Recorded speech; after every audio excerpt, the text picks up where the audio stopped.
Our last religion lesson of the year is going to be about the life of Jesus, a journey to the cross. We're really going to focus on Jesus's years of ministry, which they estimate to have been about 3 years, which really isn't that long for all the amazing events and miracles that happened. And what's even more amazing is that 2,000 years later, we're still talking about it.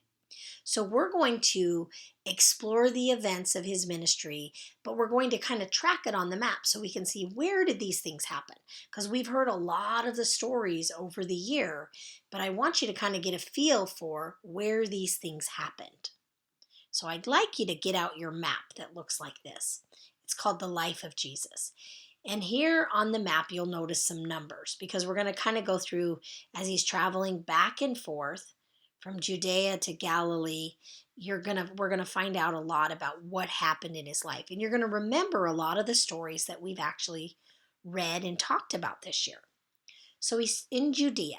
Jesus came to the Jordan River to be baptized by John the Baptist. If you remember, that guy was his cousin, right? He then went into the wilderness to be tempted by the devil. After his victory over the devil, he gathered a couple of disciples and journeyed way to the north to the land of Galilee. So here we go. If we look at the map, he was here and he journeyed north to Galilee. Now they would typically travel over and cross the river and then go cross back again.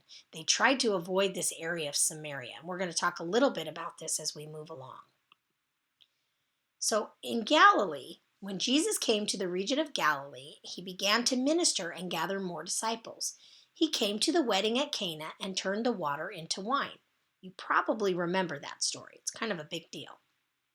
He taught many and performed many miracles. Then he went down to Jerusalem for the Passover. Now, Jerusalem is back in the area of Galilee. So he was up here and now he's back here in Jerusalem.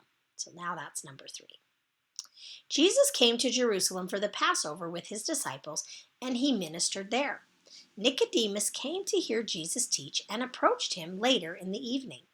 Jesus taught Nicodemus what it meant to be born again and God's plan to save the world. Jesus left the region of Judea and headed north toward Galilee again.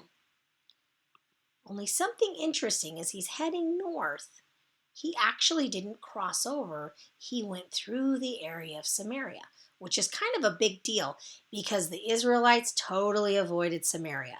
They did not like the Samaritans. They thought they were dirty and they didn't want anything to do with them. But Jesus chose to go through here. So we're going to remember some things about that. On his way back to the region of Galilee, he went through Samaria, which was not the traditional journey to the north.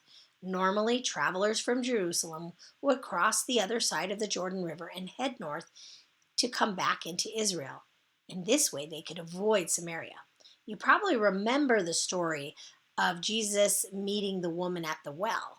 That happened in Samaria.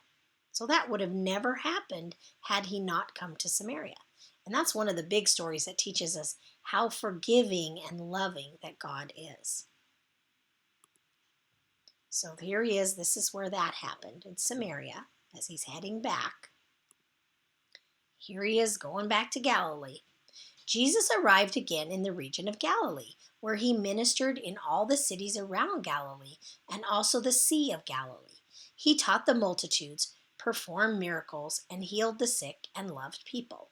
And this is an illustration depicting one of the miracles where he healed the son of a royal official. So here he is up here. He's up here in Galilee again. Jesus came again to Jerusalem with his disciples for the Passover and taught the multitudes at the temple. So there he goes back again to Jerusalem. So it's kind of like he's going back and forth in a very small area. Jesus and his disciples came back to the land of Galilee. Jesus did mighty works there in the various cities, and everyone flocked to him. Jesus knew that this would be his last time to minister in the region of Galilee and the surrounding cities.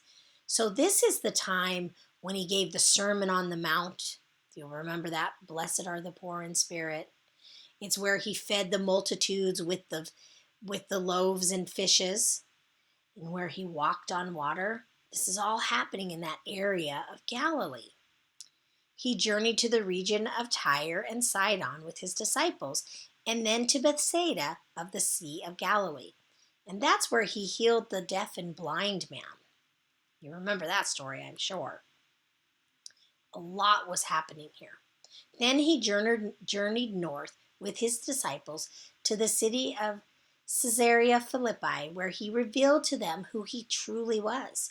He also told them that through them he was going to build his church, which would start with his disciples. He told them of his death and resurrection, and afterward he would empower them to continue his message and ministry and change the world.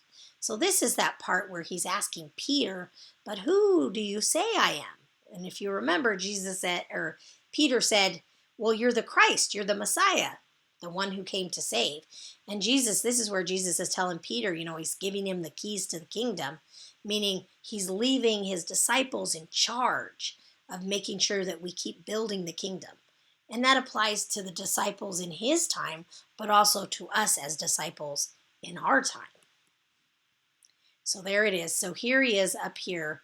This is where all that was happening. So then back to Judea.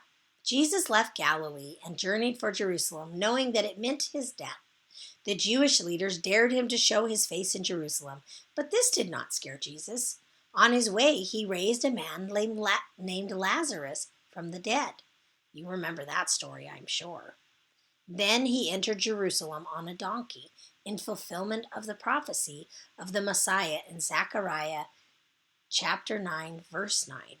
So remember, that donkey is a sign of peace. I know you remember that as we moved into the story of Easter. Jesus then ministered in the temple area and taught the multitudes. He also overturned the tables of the money changers again. He had his Last Supper with his disciples and took communion with them. So you remember the story where he got angry at the people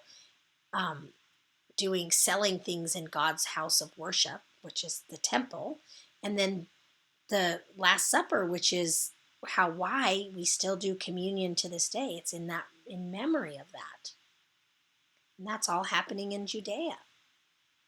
After that, he went to the Garden of Gethsemane and prayed. That night, he was betrayed by one of his disciples, Judas Iscariot. Jesus was arrested and tried by the Roman procurator Pontius Pilate. Pilate did not want to crucify Jesus, but was forced to by the Jewish leaders who had great power and wealth. So there he is praying in the garden, and if you remember, Judas led the soldiers to him so they could arrest him. And then they took him to Pontius Pilate, who, because the Jewish leaders demanded it, condemned him to death. And that's all happening in Judea. Jesus was brought outside the city of Jerusalem to Golgotha, also referred to as Calvary, and he was crucified. He prayed for God to forgive them, and then he died. A man named Joseph took the body of Jesus and buried it in the tomb. So this is all in Judea. 3 days later, on the third morning, Jesus rose again. That's how he conquered death for us. So again, that's happening here in Judea. So if you notice, he was here, moved here, came back, went here, came back again. So the life of Jesus' ministry was actually very short, and it wasn't a very long distance that he was traveling. Because if you remember, he had to travel by foot. But in that 3 years, he performed many, many miracles, and many great events happened. So important that we still celebrate them and remember them today.